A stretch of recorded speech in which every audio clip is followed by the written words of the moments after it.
नमस्कार दोस्तों, मेरा नाम है हरीश साहू।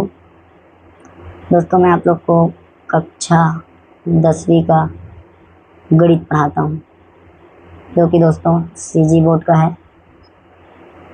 दोस्तों, मैं आप लोग को पढ़ा रहा हूँ अध्याय 3, जिसका नाम है एक चर का द्विघात समीकरण। अंग्रेजी में बोलेंगे quadratic equation of single variable. तो दोस्तों चलिए, इस अध्याय में मैं आपको प्रश्नावली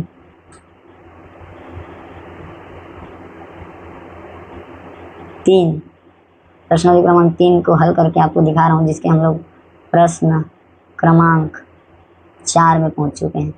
या तो ये आपका प्रश्न क्रमांक 4 है, इसे मैं आपको हल करके दिखाता हूँ। तो देखिए, बोलता है दो क्रमागत प्राकृत संख्याओं का गुणनफल 20 है, संख्याएं ज्ञात कीजिए। ठीक है दोस्तों, इसके लिए सबसे पहले हम यहाँ पे लिखेंगे हल। हल लिखने के बाद हम लिखेंगे माना।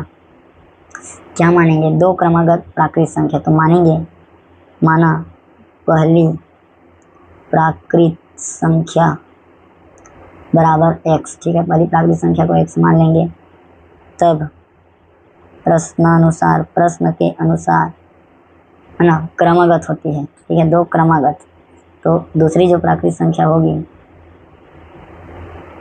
दूसरी प्राकृत संख्या बराबर हो जाएगा 1 से धन 1। ठीक है, हाँ, तो इसे हम मान लेंगे समीकरण 1 और इसे हम मान लेंगे समीकरण 2। अब यह बोल रहा है कि दोनों संख्याओं का गुणनफल 20 है। ठीक है, तो यहाँ पे लिखते हैं कि प्रश्नानुसार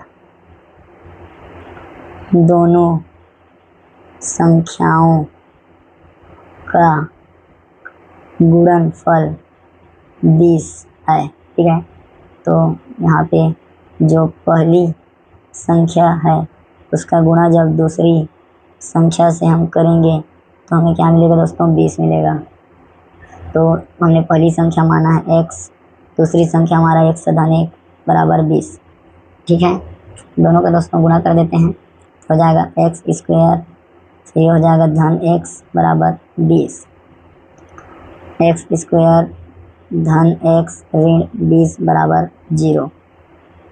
ठीक है, अब यहाँ पर हम किससे इसको हल करें? तो देखिए, यहाँ पर हम मध्य पद को तोड़कर हल करेंगे। मध्य पद को कैसे तोड़ेंगे? देखिए, आप एक बार अच्छे से समझिए। मध्य पद में हमारा 1 है।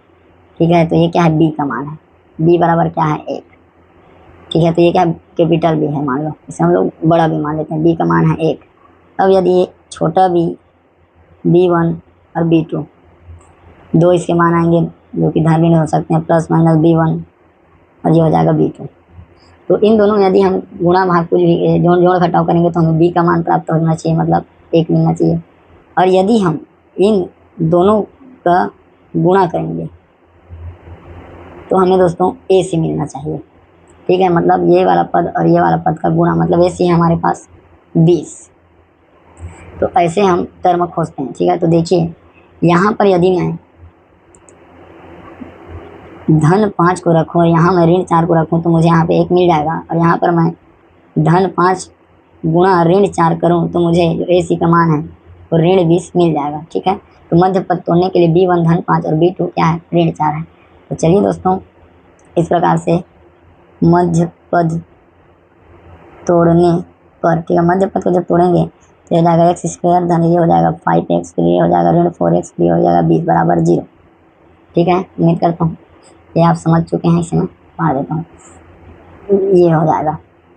अब देखिए, यहाँ से हम x कॉमन निकाल लेंगे, x उभयनिष्ठ निकालेंगे, यहाँ बचेगा 1 धन 5। यहाँ से हम ऋण 4 निकालेंगे, यहाँ भी हो जाएगा 4 5 20।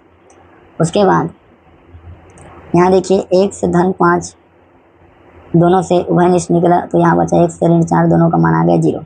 ठीक है, अब यहाँ से 1 से धन 5 बराबर 0 लेंगे और 1 से ऋण 4 बराबर 0 लेंगे, तो यहाँ पर 5 इधर जाएगा तो 1 का मान आएगा 1 से ऋण 5 और x का मान आएगा 1 से ऋण 4। ठीक है, तो आपको पता है कि प्राकृत संख्या ऋणात्मक नहीं होती है। ठीक है, तो इसीलिए x के मान 2 मान मिले, x बराबर 5 और x बराबर 4। ठीक है, आप चाहें तो उत्तर की जांच कर सकते हैं कि दोनों संख्या का गुणनफल क्या होना चाहिए? 20। ठीक है, तो पहली संख्या मिली 4, दूसरी 5, दोनों क्या हो गया? 20 गुणनफल। तो लेफ्ट हैंड साइड और दोस्तों राइट हैंड साइड आपका बराबर है। उम्मीद करता हूँ दोस्तों आपको मैं कुछ समझा पाया हूँ। वीडियो को देखने के लिए आपका बहुत बहुत धन्यवाद।